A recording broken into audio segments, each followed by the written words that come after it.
하나님 말씀 누가복음 20장 1절에서 18절 신약성경, 제가 가진 성경은 130페이지입니다. 신약성경 130페이지.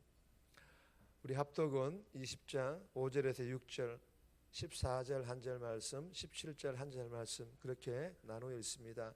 20장 5절입니다. 그들이 서로 의논하여 이르되 만일 하늘로부터라 하면 어찌하여 그를 믿지 아니하였느냐 할 것이요 만일 사람으로부터 하면 백성이 요한을 선지자로 인정하니 그들이 다 우리를 돌로 칠 것이라 하고 14절입니다. 농부들이 그를 보고 서로 의논하여 이르되 이는 상속자니 죽이고 그 유산을 우리의 것으로 만들자 하고 17절입니다. 그들을 보시며 이르시되 그러면 기록된 바 건축자들의 버린 돌이 모퉁이의 머릿돌이 되었느니라 함이 어찌미냐. 아멘. 할렐루야. 아버지하고 인사합시다. 잘 오셨습니다. 은혜 받기를 바랍니다. 오늘도 우리 중직 되시는 분들, 직분자 되시는 분들, 봉사자 되시는 분들 또 이 새벽을 깨우시고 주신 은혜 받아 주신 사명 잘 감당할 수 있기를 주님의 이름으로 부탁드립니다. 오늘 본문의 제목은 권위 논쟁, 권위 논쟁입니다. 예수님의 권위에 대해서 유대인들이 이의를 제기한다라는 그런 제목입니다. 오늘 본문은 예수님께서 성전에 있는 대제사장들과 서기관들 그리고 장로 즉 종교 지도자들과 권위 논쟁을 벌이고 계십니다. 그리고 이 악한 농부들의 비유를 통해서 예수님 자신의 권위와 운명은 물론 자신을 죽이려는 종교 지도자들의 악한 음모를 드러내시는 그런 내용의 본문입니다. 오늘 이 본문을 통해서 우리에게 주시는 첫 번째 교훈입니다. 예수님을 놓치지 말라. 예수님을 놓치지 말라. 9절에서 17절까지 보겠는데 묵상지에 있는 두 번째 교훈과 함께 나누겠습니다. 14절, 17절을 보시면 농부들이 그를 보고 서로 의논하여 이르되 이는 상속자니 죽이고 그 유산을 우리의 것으로 만들자 하고 그들을 보시며 이르시되 그러면 기록된 바 건축자들의 버린 돌이 모퉁이의 머릿돌이 되었느니라. 여러분 이 본문은 포도원 농부 비유의 말씀으로 한 사람이 포도원을 만들어서 농부들에게 세를 주고 타국으로 떠났습니다. 포도원을 만든 그 한 사람은 포도원 주인으로 하나님을 비유합니다.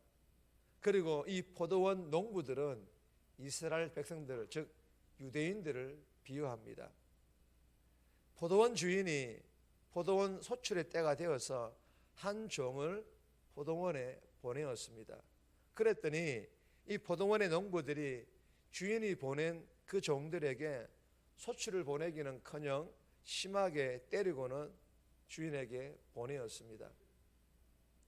포도원 주인은 화가 났지만 인내하며 참으며 세 번째까지 종을 보내어서 포도원 소출을 기대하였지만 그러나 이 포도원 농부들은 주인의 기대와는 반대로 똑같이 종을 심하게 때리고 보내었습니다. 그럼에도 포도원 주인은 마지막으로 자신의 아들을 보내면 종들의 한 것처럼 때리지 않고 존대 즉 대우를 하고 아들에게 포도원의 소출을 보낼 것이라 생각을 하여 마지막으로 아들을 보내었지만 포도원 농부들은 오히려 아들이 이 포도원 상속자를 죽이면 이 포도원이 자신의 소유가 될 것이라 생각을 하여서 아들까지 어떻게 합니까? 심하게 때릴 뿐만 아니라 죽이게 됩니다. 여러분 이 본문에서의 포도원 주인의 아들은 누구일까요? 누구를 비유할까요? 바로 예수 그리스도 예수님을 비유하고 있습니다. 여러분 비유 속 이 포도원 주인이신 하나님께서 신약과 구약과 신약 시대에는 제사장과 선지자들을 끊임없이 이스라엘 백성들에게 보내셔서 복음을 받아들일 것과 회개와 그리고 순종을 촉구하셨습니다. 그러나 이스라엘 백성들은 어떻게 합니까? 회개하지 않습니다. 순종하지 않습니다. 하나님 말씀을 업신여기며 불순종하였습니다. 그러자 하나님께서 마지막으로 누구를 보냅니까? 하나뿐인 아들, 즉 독생자 예수 그리스도를 이 땅에 보내셨지만 이스라엘 백성들인 이 유대인들이 그 아들마저 십자가에 못 박아 죽게 하지 않았습니까? 여러분, 이 17절 말씀과 같이 건축자들의 버린 돌이 모퉁이의 머릿돌이 되었느니라, 머릿돌 대신 예수님을 버렸다라는 그런 뜻의 말씀입니다. 여러분, 이러한 비유의 말씀을 예수님께서 하시자 이 비유의 말씀을 들은 사람들이 그렇게 되지 않기를 예수님께 말씀드리면서 이 비유에 대한 얘기는 마무리되어집니다. 사랑하는 여러분, 이 본문을 통해 주시는 교훈이 무엇입니까? 이스라엘 백성들과 같이 인류의 많은 사람들도 하나님의 은혜를 거절하였으며 복음 대신 예수님을 거부하였으며 지금까지 하나님 말씀을 거짓된 신화로 치부하고 있다는 것입니다. 하지만 이들의 거절과 거부는 거절과 거부로 끝나는 것이 아니라 심판이 기다리고 있다는 것입니다. 여러분, 하나님의 심판은요, 죄의 결과만이 아니라 회개를 거부하거나 복음 대신 예수님과 하나님 말씀을 외면한 결과이기도 하다라는 것입니다. 이 교훈을 우리에게 적용한다면 이 새벽에 예배와 기도의 때마다 하나님 말씀으로 은혜로 찾아오시는 그 예수님을 거부도 거절도 외면도 하지 말라, 즉 놓치지 말라라는 것입니다. 붙잡으라는 것입니다. 누구를 말입니까? 예수 그리스도를. 할렐루야. 하나님 말씀을 붙잡아라는 것인 줄 믿으시기를 바랍니다. 그리고 회개의 기회도 놓치지 말라라는 것입니다. 붙잡으라는 것입니다. 회개의 기회를 거부하거나 한번 놓치게 되면요, 그 다음에는 더 쉽게 거부하고 더 쉽게 놓치게 되어 있기 때문입니다. 주신 교훈을 내 삶에 잘 적용하여서 이 새벽에 회개의 기회를 놓치지 않고 말씀으로 은혜를 찾아오시는 그 예수님도 놓치지 않고 붙잡음으로 내 안에 예수님을 풍성히 채워서 오늘 하루도 온종일 거룩함으로 그 예수님과 함께 동행하는 그런 복된 삶 살아갈 수 있기를 주님의 이름으로 축복합니다. 두 번째 주시는 교훈입니다. 나의 분별력의 근거는 말씀, 관심은 예수님. 우리의 분별력의 근거는 말씀이 되어야 한다는 것입니다. 그리고 우리의 관심은 세상이 아니라 물질이 아니라 예수님이 할 것을 우리에게 교훈합니다.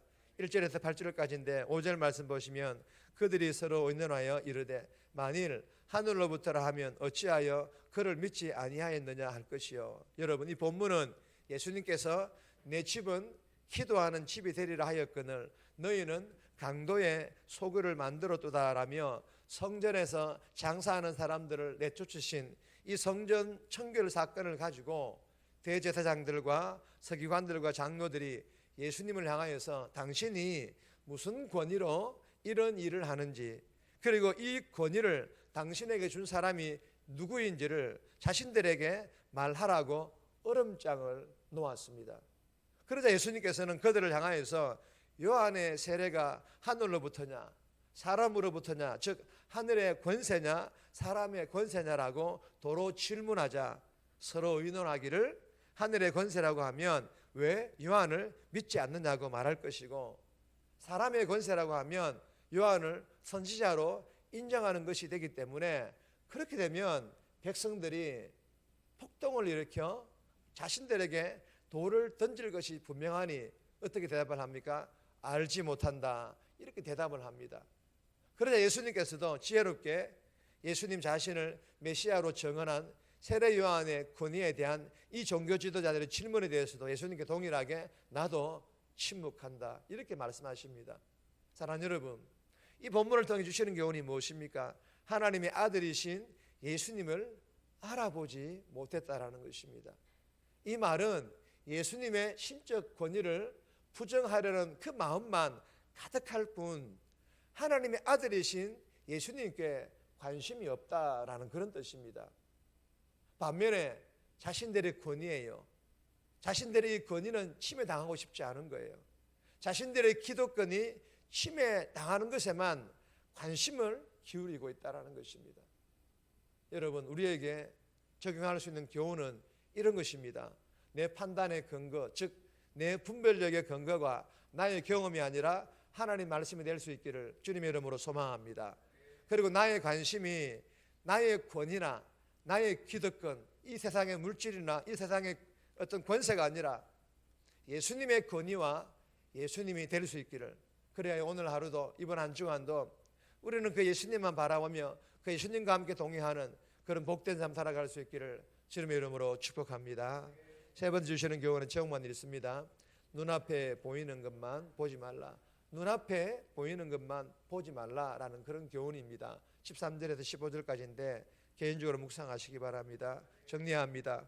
이 새벽에 회개의 기회와 말씀으로 은혜로 찾아오신 예수님도 놓치지 않고 내 안에 예수님을 풍성히 채워, 말씀을 풍성히 채워 오늘 하루 온종일 이번 한 주간 거룩함으로 예수님과 함께 동행하는 삶 살아가게 해달라고, 내 판단과 분별력의 근거가 나의 경험이 아니라 하나님 말씀이 되고, 나의 관심이 나의 권위와 기득권이 아니라 예수님의 권위와 예수님이 되게 해달라고 이 새벽에 기도하며 오늘 하루 살아갈 수 있기를 주님의 이름으로 부탁드립니다.